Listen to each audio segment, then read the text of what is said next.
What's up, everybody, and welcome back to the channel. It's your boy Mello. Over the weekend, a mass shooting unfolded at an LGBTQ nightclub called Club Q in Colorado Springs. In an article posted by CNN, it says a 22-year-old gunman entered an LGBTQ nightclub just before midnight Saturday and immediately opened fire, killing at least 5 people and injuring 25 others before patrons confronted and stopped him, police said. The suspect in the shooting at Club Q was identified as Anderson Lee Aldridge, according to Colorado Springs Police Chief Adrian Vasquez. He used a long rifle in the shooting and 2 firearms were found at the scene. At least 2 people inside the club confronted and fought the gunman and prevented further violence, Vasquez said. We owe them a great debt of thanks. Police said they were investigating whether the attack was a hate crime and noted Club Q's relationship with the LGBTQ community. The article goes on to say the shooting came as the calendar turned to Transgender Day of Remembrance on Sunday and is reminiscent of the 2016 attack at an LGBTQ nightclub in Orlando, Florida, in which a gunman who pledged allegiance to the Islamic State killed 49 people and wounded at least 53.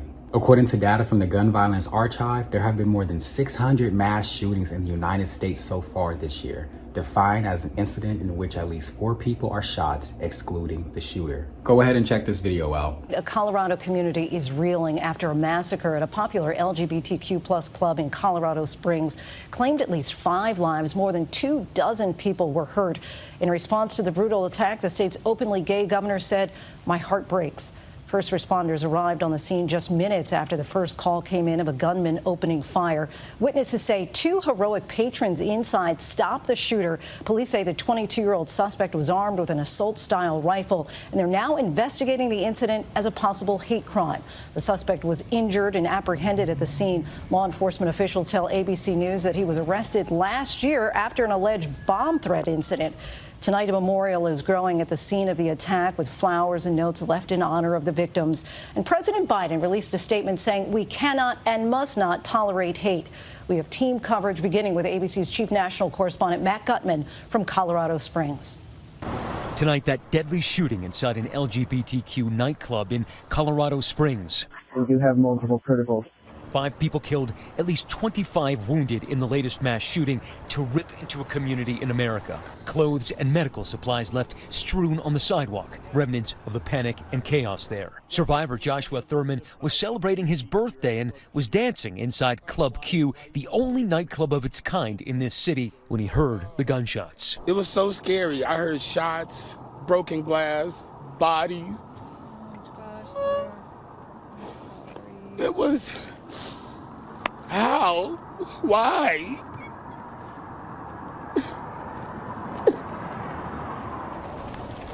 Police say the alleged gunman, 22-year-old Anderson Lee Aldridge, who had been charged in connection with bomb threats against his parents last year, was armed with an AR-style rifle and multiple magazines. Club Q had been hosting a drag show when he entered, opening fire immediately. Officials describing 2 club-goers as heroes tonight. Now, getting back to the article, it says the violence lasted just minutes. Police received numerous 911 calls starting at 11:56 p.m. Officers were dispatched at 11:57 p.m. An officer arrived at midnight and the suspect was detained at 12:02 a.m., police said. A total of 39 patrol officers responded, police said, and Fire Department Captain Mike Smaldino said 11 ambulances were sent to the scene. Now, I think one of the things that I found interesting about this is that the suspect has been arrested before for making a bomb threat. It says Aldridge was arrested in June 2021 in connection with a bomb threat that led to a standoff at his mother's home, according to a news release from the El Paso County Sheriff's Office at the time and his mother's former landlord. It says 2 law enforcement sources confirmed that the suspect in a nightclub shooting and the bomb threat were the same person based on name and date of birth. Aldridge was arrested that month on charges of felony menacing and first-degree kidnapping, according to the El Paso release. Sheriff deputies responded to a report by the man's mother that he was threatening to cause harm to her with a homemade bomb, multiple weapons, and ammunition, according to the release. Deputies called the suspect and he refused to comply with orders to surrender, the release said, leading them to evacuate nearby homes. Several hours after the initial police call, the Sheriff's Crisis Negotiation Unit was able to get Aldridge to leave the house and he was arrested after walking out the front door.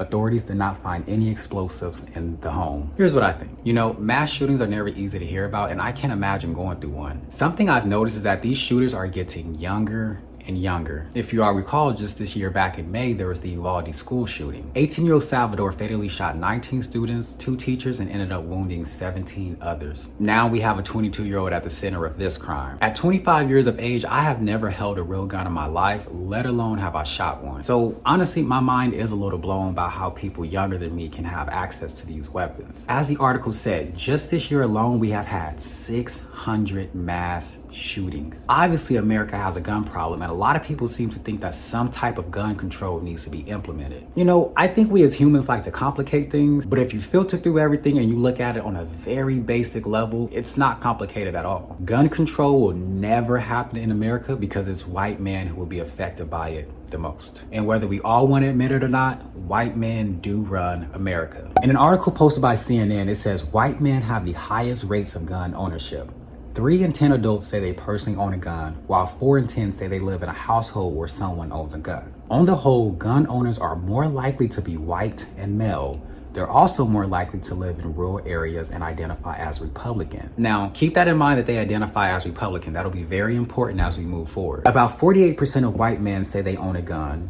By contrast, 24% of white women and 24% of non-white men said they owned a gun. Women of color reported the lowest rates of gun ownership at 16%. Perhaps unsurprisingly, there is a stark partisan divide in gun ownership. About 44% of adults who identify as Republican or lean Republicans say they own a gun, while just 20% of those who identify as Democrat or lean Democrat say they do. So, as we see, it's white men who mostly identify as Republicans that owns the most guns. Now, if you think the January 6th attack was something, try to take them guns away from white men and I guarantee you a civil war will break out. What am I talking about? It says on January 6, 2021, following then US President Donald Trump's defeat in the 2020 presidential election, a mob of his supporters attacked the Capitol building in Washington, D.C. They sought to keep Trump in power by preventing a joint session of Congress from counting the Electoral College votes to formalize the victory of President-elect Joe Biden. According to the House Select Committee investigating the incident, the attack was accumulation of a 7-part plan by Trump to overturn the election. 5 people died either shortly before, during, or following the event. 1 was shot by Capitol Police, another died of a drug overdose, and 3 died of natural causes. Many people were injured, including 138 police officers. 4 officers who responded to the attack died by suicide within 7 months. As of July 7th, 2022, monetary damages caused by the attackers exceeded $2.7 million in damages. Now, going back to the data, remember, it's white men who identify as Republicans who owns the most guns. And who was it that mostly supports Trump?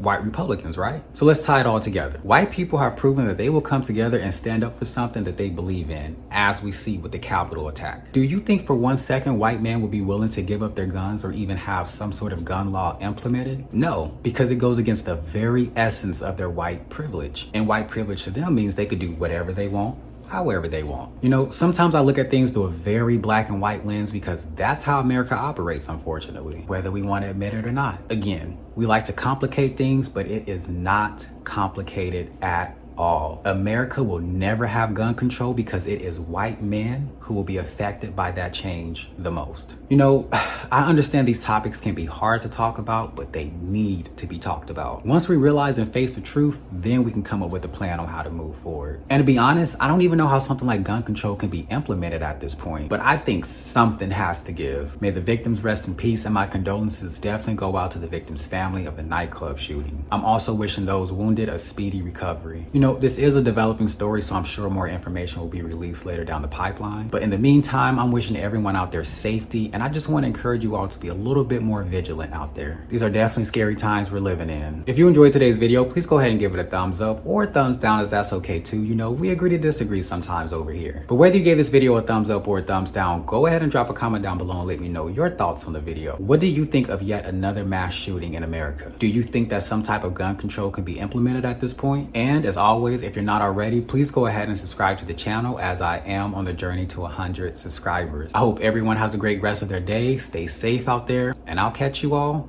on the next video.